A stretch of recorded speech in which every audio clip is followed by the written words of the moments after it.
everyone, and welcome to Pick Me, Picking Technologies, Improving Order Fulfillment, Part 1. I'm Stephanie Hardy, and I'll be your moderator for today's webinar on behalf of Bastion Solutions.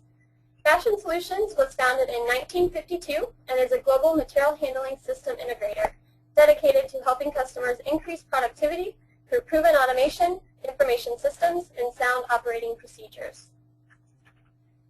All right, let's go ahead and dive into today's presentation. As you can see, we will start off with a brief introduction of today's presenters, review the market trends creating an increased need for picking efficiencies, discuss some of the popular picking technologies available today, and then end with a short Q&A session. Your presenters for today's webinar are Eric Cameron, Vice President of Software Sales at Bastion Solutions, and Marvin Logan, Director of Consulting Services at Bastion. Eric and Marvin will be available after the presentation to field questions, so please submit any questions you might have via the box in the GoToWebinar panel to your right. You can also use it to let us know if you're experiencing any technical issues. Thank you everyone for joining us, and without further ado, I'll turn it over to Marvin Logan to get us started. Thanks, Stephanie. Before diving into the topic of picking technologies, I think it's important to appreciate what is driving the need in order to get a better understanding on how to apply them. There are several factors that are driving this need. Some originate from sources internal to the company or industry that is interested in implementing the new technology, and others are internal drivers. We're going to take some time looking at movements that are very current and others that have been trending over an extended period of time. First, we'll take a look at the top trends we see currently affecting distribution in general and picking operations specifically. The first major trend is uncertainty. An ongoing stalemate in Washington, D.C. over budgets, tax rates, and regulations has had many business leaders in a holding pattern when it came to investing in expansion, whether that's capital investment or investment in hiring. Economists and experts, though, agree that business really needs to move out of this holding pattern in the face of uncertainty. The key is to be realistic about current conditions and to stay focused on what's next for your company. Uncertainty will always have a place in business. The second major trend is the fact that there is a generational shift taking place in business. At the customer level, this shift is having an impact on how we do business. Distributors are forced to rethink how they interact with customers that may want to only interact maybe online or would prefer an email to a phone call. And then there's definitely a generational shift affecting the workforce. Our workforce is getting older. In the next 10 years, the population of people 65 and older will increase by more than 30%. And many of these folks will stay in the workforce longer as their retirement savings may have dwindled during the last recession. These folks will have some work restrictions or limitations that could be overcome with the use of technology to do their jobs. On the flip side of this trend are the millennials. These people were born in the 80s and 90s, and they entered the workforce with their own unique characteristics. This is a generation that's grown up with technology. In fact, they wouldn't really know what to do without it. They've been called the trophy generation or the Peter Pan generation. The trophy generation refers to the fact that they're used to getting a prize just for showing up. I remember being a coach of my kids' soccer team when they were younger, and everyone got a trophy at the end of the year, and I think maybe we only won one game, so they all got a trophy anyway. Now I'm speaking in generalities here, but as a group, they pose a unique challenge to their employers. They will not be happy working in an antiquated workplace. They may switch jobs frequently, and they will also seek more feedback and responsibility earlier. Our online experience is increasingly mobile. By 2015, experts expect that more than 150 million smartphone users and 90 million tablet users will be in the marketplace. Companies are taking advantage of this trend not only to provide a platform for purchasing, but also to increase mind share with their customers. Beyond customers, companies are using mobile devices to allow their salespeople to be more productive. A wave of companies are also upgrading their websites, as was apparent when 85% of distributors responded in a recent survey that they have plans to update their websites over the next 12 months. Upgrading e-commerce functionality was one of the top improvements, including catalog updates and full online ordering capabilities, that more and more B2C practices are spilling over into the B2B world. This, tied with social media and continuous improvement of the customer experience, is driving many changes. And the e-commerce market is rapidly growing. According to the Gartner Group, e-commerce poses the greatest potential for growth for a company. Sales in e-commerce have been growing at a hefty rate of 19% per year and will reach $1.4 trillion worldwide in the next couple of years. The greatest growth areas have been in Europe, the U.S., and in Asia. As the technological revolution accelerates, consumers have completely changed how they shop and how they make purchasing decisions and what they expect from retailers. Differentiation between purchasing channels from mobile to online to a store is quickly fading. Many companies are interested in managing the distribution of all these channels through the same distribution center, and this creates a challenge in the supply chain. For example, suppliers must determine how much inventory to keep at their store versus in the DC. And in picking, this is also a great challenge, as operations are tasked with finding ways to pick pallet, case, and each quantities in constantly changing profiles while still remaining efficient. And the number of SKUs that distributors must carry continues to go up. For example, grocery stores are carrying 50% more SKUs now than they did less than 20 years ago. This variety is driving the need for additional piece picking, as items that used to be ordered in case quantities and pallet quantities are now ordered as eaches. Since 1973, productivity has risen at an average annual rate of 1.8%, and compensation has grown almost as much at 1.5%. Real wages includes compensation with non-cash benefits, such as health insurance, retirement benefits, and paid leave. These fringe benefits have become an increasingly large share of employee earnings. In 1973, non-wage benefits accounted for 13% of employee compensation. By 2012, that figure had risen by half to about 20% of employee earnings now coming in benefits. As automation has helped productivity increase, real wages have increased at an overall benefit to the American worker. Now that we've explored the trends that are affecting distribution and picking, we will turn to the technologies that are available to companies to help them mitigate the effects of these challenging times. Thanks, Marvin. As we look at the technologies available for companies to improve efficiencies within their distribution centers, it's important to understand that there is no right solution that fits every customer. To decide on the right technology for your business, you need to look at many aspects of your operations and evaluate the interaction of these to come up with the ideal solution for your current and future needs.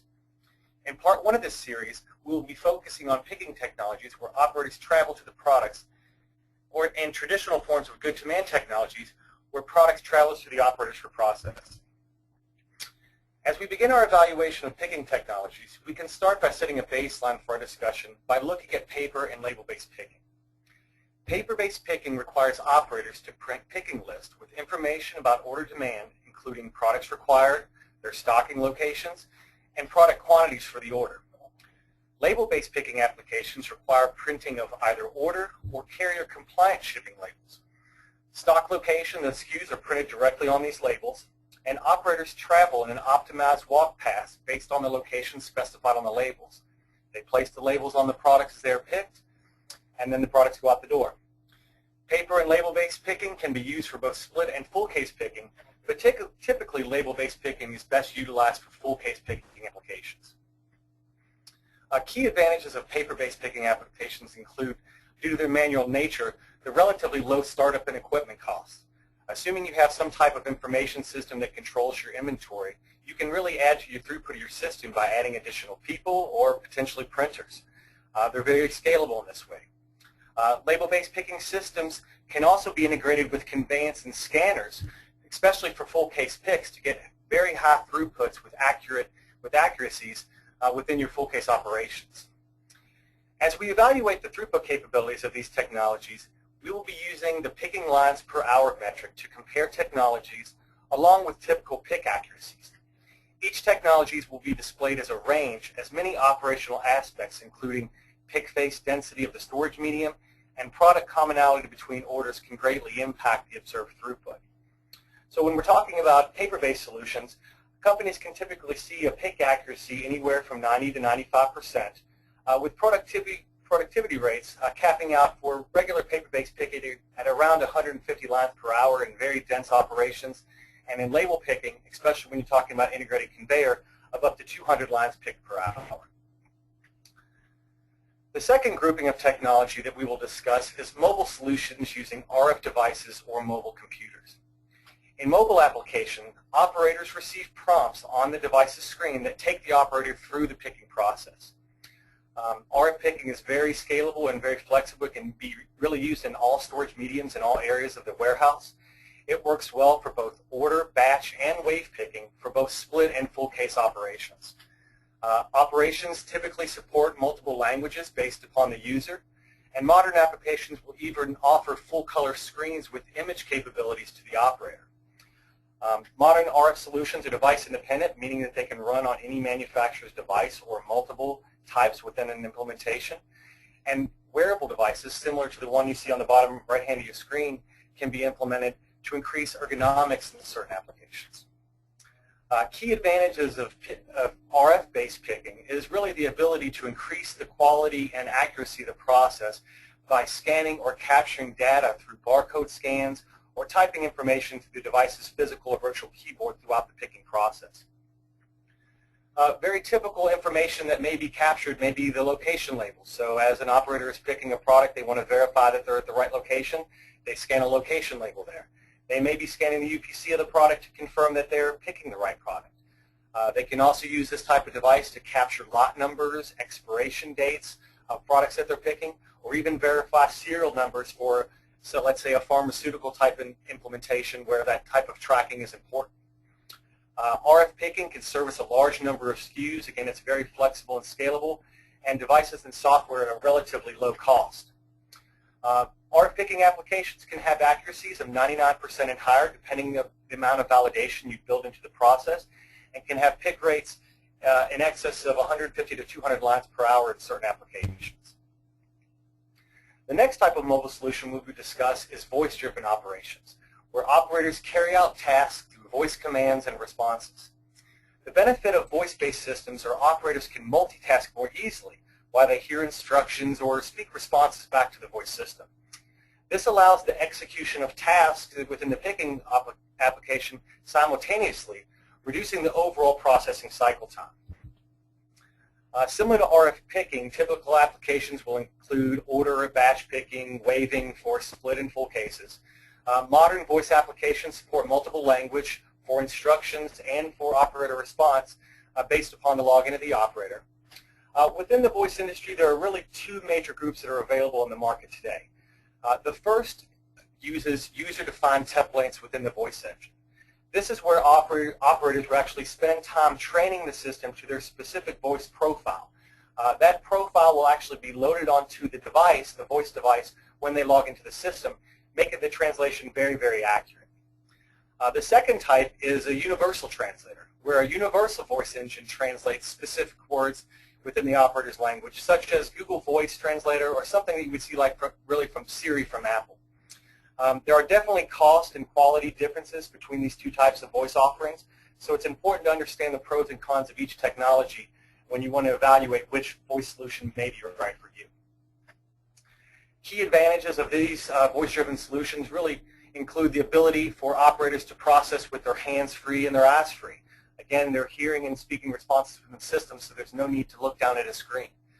This is especially helpful in full case picking or in a pallet build application where hands-free applications is very important and you need both hands. Voice system provides increased worker safety in this same vein. They're not looking down at a screen when walking. Their eyes are ahead of them at all times, so they can really see what's going on around them. They are ideal for harsh environments such as coolers, freezers, or really any application where interaction with a device, a screen, is difficult. Modern voice applications are device independent and can integrate scanners actually within the voice system to do some of the same data capture that we just talked about within the RF picking. Depending on the type of voice system you implement, you can see accuracies anywhere from 99% all the way up to 99.5% accuracies, with picking rates topping out around the 250 to 300 lines picked per hour. The next grouping of technology we're going to discuss is light-directed technology. And there's a couple different types of light-directed technology out there. So we're going to start by talking about really the most common in order fulfillment, which would be pick-to-light. Pick-to-light uses light devices mounted at the product storage locations to communicate product demand to the operators. Orders will be moved around the system either through the operators moving them on carts or through conveyance, and they will move to inventory locations. Pick-to-light devices actually at the locations will light up to display the location and quantity for picking, and then the inventory is picked and confirmed directly on the device. The second type of light-based solution is put-to-light. Put-to-light is similar in setup to pick-to-light, but instead of lights being mounted on the inventory locations, lights are installed at really fulfillment cells where order cartons are staged for fulfillment. In put-to-light applications, inventory is actually delivered to these packing areas or these order fulfillment stations, and the devices actually light up of the orders that require the inventory that was just brought to that area. The inventory is placed in the order and confirmed on the devices themselves. This is a highly effective solution for applications like store replenishments or where SKU counts make typical pick-to-light setups unfeasible. Light-directed solutions are very, very scalable. They can be and flexible. They can be mounted to many different types of storage mediums, including really all types of shelving, racking, pallet racking. But most typically, you'll see them mounted to pallet and carton flow storage medium. Out of all of the manual applications that we're going to be talking about today, pick-to-light and light-based technologies just really gives you the highest throughput available, especially when you utilize it for the right segment of your products, which is typically the top 10 to 20% of your product movers. They offer hands-free processing for both picking and full case picking for eaches and full cases. The training time is insanely short. Operators can really become experts on a system within 5 minutes of using them. They're ideal for harsh environments, and what's interesting about light-based solutions is that very often they're also integrated with other types of automations. Many good demand technologies that we're going to be talking about here today or in our next webinar actually use these lights to help direct our operators within the work cells to maximize the utilization of the technology and the operator. These types of technologies will most often have accuracies of 99.8% and higher because they're so easy to use, and they can have pick rates going anywhere from 200 lines picked per hour to up to 700 lines picked per hour in custom light optimized operations.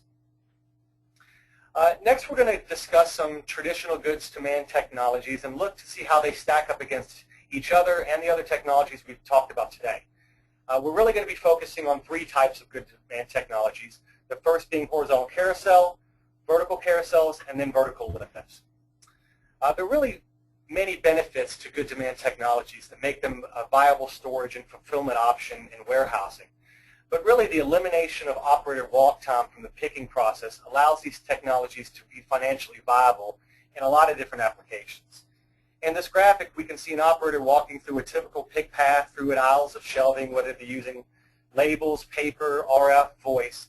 But we can also see where the good demand technology, instead of the operator going and traveling to the pick faces are actually brought to the operator. This eliminates the walk time and maximizes the utilization of the operator in actually a much smaller footprint. So again, the first technology we're going to talk about, which is the most common in order fulfillment, is horizontal carousels. This technology moves storage bins around a fixed track, bringing product to the operators when necessary. They're commonly used in, again, order, batch, or wave type picking, mostly in split case, but in certain applications they can be used in full cases. Horizontal carousels are commonly arranged in pods, meaning that there are, let's say in this particular case, 3 carousels where a single operator can pick from all of them. This minimizes the wait time for the operator as they all operate independently and all of the product is brought to the operator as early as possible. Horizontal carousels can be stacked on top of one another to take advantage of vertical space, but this does require either a mezzanine or a lift table for operators to reach the product. They are commonly used for consolidation buffers and are often paired with other automation technologies, including pick-to-light. Other types of automations that horizontal carousels can be paired with are inserter extractors. These are very good applications for buffer technologies where you're going to integrate the inserter extractors directly with conveyance for outbound transport of shipping or to picking cells. This technology typically will come in lengths. The carousels will come in lengths of anywhere from 20 to 100 feet with a height of anywhere from 6 to 12 feet. The bins that actually store the material, which is again the vertical bin, can store up to about 2,500 pounds of product. The widths of those bins are typically anywhere from 1 to 3.5 feet with a depth of about 1 to 3 feet. Key advantages of this type of technology is really the high productivity that it offers when compared to other technologies. It can store a large volume of products. The cost is very good when compared to other good-to-man technologies at comparable pick rates. They're very reliable. Properly maintained carousels have been known to last in the field for over 25 years. And they're very flexible about product sizes and actually allow for future modifications. You can extend these carousels just by cutting the track and extending the number of bins. The downside of horizontal carousels is that they take up the most floor space out of all the technologies we're going to discuss today, and they really don't have the ergonomic benefits that some of the other good-to-man technologies do. These horizontal carousels can provide accuracies of 99.5 and higher, with picking rates topping out at 450 lines per hour when you have applications with high SKU commonality across orders. The next type of technology is vertical carousels. It's similar to a horizontal carousel that's actually kind of been turned on its side and rotated upwards. And a vertical carousel moves bins vertically around a track similar to the way a Ferris wheel may work. They are also arranged in pod configurations. They're using this very similar type of order profile to horizontal carousels. These are great for clean room applications, and they can be used in a variety of temperatures, including coolers, freezers, and you can actually cool the actual unit itself because it's fully encased. This type of technology requires the least amount of depth, and the vertical carousels, the one area that we have to be careful with this is they do have weight distribution concerns. So if you can imagine a Ferris wheel where you only have people on the front half but nothing on the back half, you have to kind of watch for that when loading these types of systems. Technology specs for vertical carousels, they go up to 30 feet. The widths are anywhere from 9 to 11 feet. You can see the depth there. The pans themselves, which is where the product's stored, is typically anywhere from 18 inches to 2 feet, and they can handle up to 700 pounds per pan. The key advantages of this is they're very good in terms of price per vertical cube. They require a very low amount of floor space. They have good ergonomics where the product's always brought to a nice ergonomic space for the operator. They have excellent security in that they're fully enclosed, and you can actually encase even the pick face with a door. And they do well in a variety type of environments. Their application can have accuracy over 99% and higher, but the pick rates are a little less than horizontal and cap out really at around 250 lines per hour.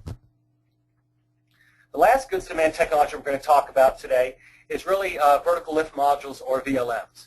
VLMs are tray-based delivery systems where lifts within the unit extract trays of products from storage locations and deliver them to the operator for picking. They are used in order, batch, and wave picking. Again, very common in pod configurations. Similar in vertical carousels that are good for clean rooms, and they can be temperature controlled.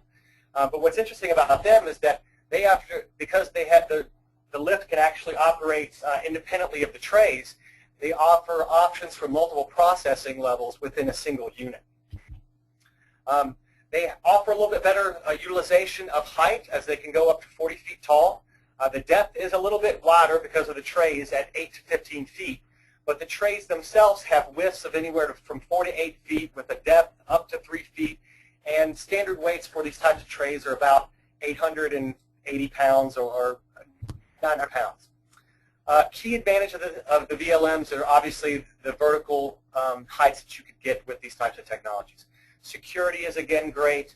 They have good flexibility on product sizes because of the use of the trays. They have excellent weight capacity and really provide good ergonomics. The trays again can be up to 3 feet deep, but you actually can provide what is called a tilt tray within these devices, which will elevate the tray towards the operator to minimize the reach of the operator.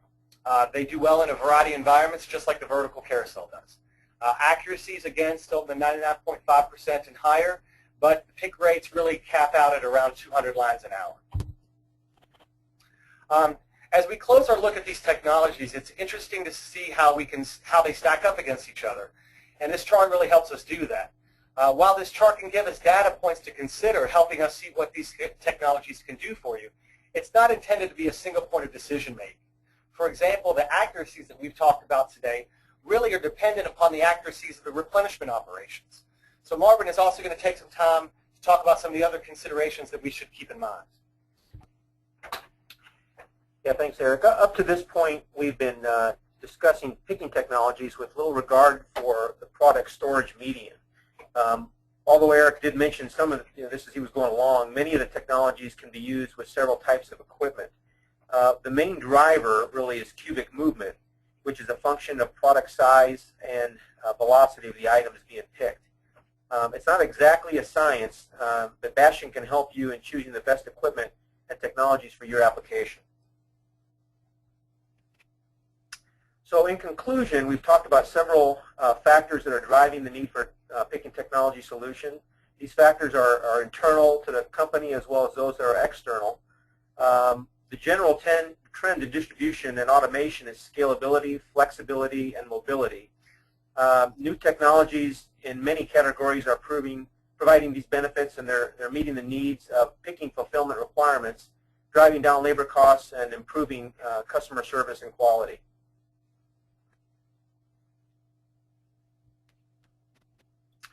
I want to kind of take a brief second here to put a plug in for part 2 of our series here.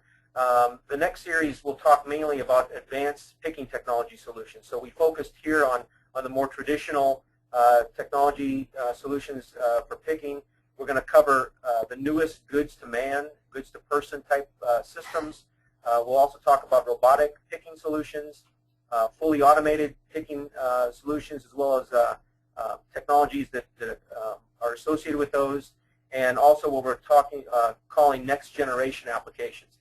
And that next segment is Thursday, November 21st at 2 p.m. Eastern Time. All right, thanks Marvin, thanks Eric. That concludes our presentation for today. We do have a few questions from the audience here as we transition into our Q&A time. The first question is from Rich, and he was wondering if we were going to discuss some of the costs associated with these various technologies. Yeah, we can definitely do that. I mean, it really depends on a lot of different factors. So, for instance, Pick-to-Light. That's one of the easier ones to talk about. Pick-to-Light is really priced a lot of times easily per location. So if you're talking about per storage location that you're talking about put a light on, it can be anywhere from $100 to $120 per position. But it can actually get a lot lower if you go to a couple thousand lights. That is going to, obviously there's some economies of scale there. Voice and RF-based solutions are really dependent on the licensing of the software that you're going to use to run those. Voice-based solutions tend to be a little bit higher than RF-based solutions, but they can be run on the same devices. So if a device costs, let's say it's $2,500, you may pay, let's say, $1,500 per license for RF-based picking software, and in the voice-based picking software, that may be a little bit more expensive in the $3,000 range or something along those lines. And then when you talk about the goods-to-man technology, it again really depends. Horizontal carousel in terms of your storage, you're going to be paying the least amount of dollars per cubic foot of storage.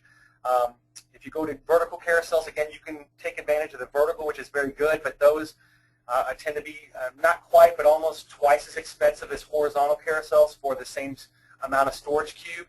And vertical lift modules are kind of in that same vein. So it's kind of hard to put an exact dollar value on it. It really depends upon the size of the system that you're looking at. Okay, thanks Eric. The next question is from Tim, and he is asking, does it make sense to combine technologies like Pick-to-Light and voice-directed picking in the same DC? Yeah, I think it makes perfect sense. Again, we talked about, especially with Pick-to-Light, being able to utilize those with all different types of technologies. Again, it really depends on your product mix. It's important to look at your products, the cube movement of those products. the storage medium that they're in, the amount of volume that you're looking to get from those products to decide on the right types of solutions. So Pick-to-Light may work very well for the top 5–10% of your SKUs. Then it may make sense to utilize RF or voice for the next 90%. So it really is very variable in terms of what you should do, but absolutely. Utilizing these technologies is very important to decide on the right one, and you can use multiple within that application. All right, thanks, Eric.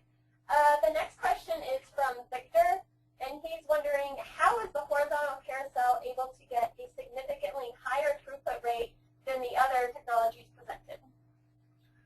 It's really the speed of the movement and the amount of pick faces that can be shown to the operator at one time. Again, in a pod-based system, you can have one operator that has anywhere from 3 to 4 carousels that they're servicing at once. It's a little bit harder to do that with, let's say, vertical lift modules or vertical carousels.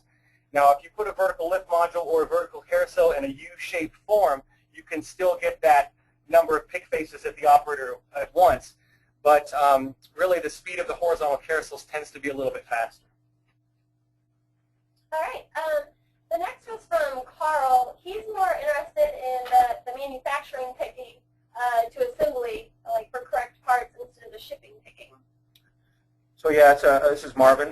That's a good question. A lot of these technologies really we've been focusing or talking about in the distribution environment, but they're very applicable also for manufacturing. In a lot of cases, you're picking components that have to be kitted, or you're putting components in some kind of buffer, and they need to be taken out of that buffer. Certainly, any of these technologies could be used in a manufacturing environment. In fact, we've put in systems of all the types we've talked about to assist manufacturers in being able to manage that picking process. All right, thanks, Marvin. Let's see. From Martin, how does technology deal with e-commerce peaks on a daily or peak situation? Yeah, I can take that one also. So the question on e-commerce peaks on a daily situation. Really, a lot of these technologies can be used for e-commerce, and they're used for e-commerce. And I kind of want to hold my cards a little closer here. We've got a session coming up, the one I mentioned, in a couple weeks. That's really going to cover a lot of the goods to man and other technologies that are being used in e-commerce. And so I think if I can, unless you want to chime in here, Eric? Yeah, I'll chime in. I'd say that, and I know I don't want to steal your thunder for the next webinar, but I think the one thing that maybe to think about here is, these technologies are great, and the benefits that we've talked about to these technologies in this webinar are absolutely real. But really, to manage the flexibility of increases in volumes and things like that, you may need to also look at software solutions such as warehouse control systems to help with managing those variations in peaks and things like that. So having a software system that can manage these technologies efficiently and can change how they may work efficiently really can help you maintain and get some of those higher throughputs and manages those peaks and valleys. An example of that would be in Pick-to-Light. You may have a scenario where you have 3 operators picking on a particular day, but let's say in your peak time, you may need more operators. So it's nice to have a software system that can go in and look and say, hey, you need to have 5 operators picking, and these are the areas of the picking application that they need to be working in. These are the physical locations. So I think there's a software component of that too. All right, thanks, Eric. And our last question here is from Roger, and he said he's heard of the term task interleaving used with RF-directed picking. Can you explain what that means and if it applies to voice or light-directed picking? Sure, I'll take that. Task interleaving is it really was a term that kind of came out first when RF-directed activities in distribution were first made available.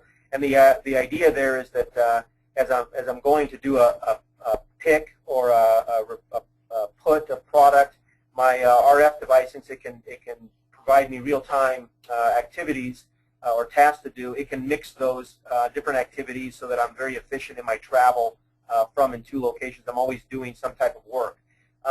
The technology that concept also works very well with voice It really doesn't apply to light-directed, mainly because the information is being given directly at the location, so it's very difficult to do that. However, in goods-to-man type operations, there is a type of task leaving that or interleaving that goes in place. Product can be put away and picked at the same time as it's presented to the operator, and the WMS and control systems can support that. All right. It looks like we're all out of time today. Thank you, everyone, for joining us. We appreciate your time. If you have a question that we didn't get to, please feel free to send us an email at info@bashtinsolutions.com, and we'll get back to you very soon. Also, you can expect an email from us tomorrow with the link to view a recording of today's presentation, as well as a link to download the presentation slides and a chart comparing many of the technologies we discussed. Also, like Marvin said, please join us again on November 21st at 2 p.m. Eastern Time for another presentation featuring advanced goods-to-person solutions. We will include a link to register for that webinar in the follow-up email as well. Thank you, everybody, and enjoy the rest of your afternoon.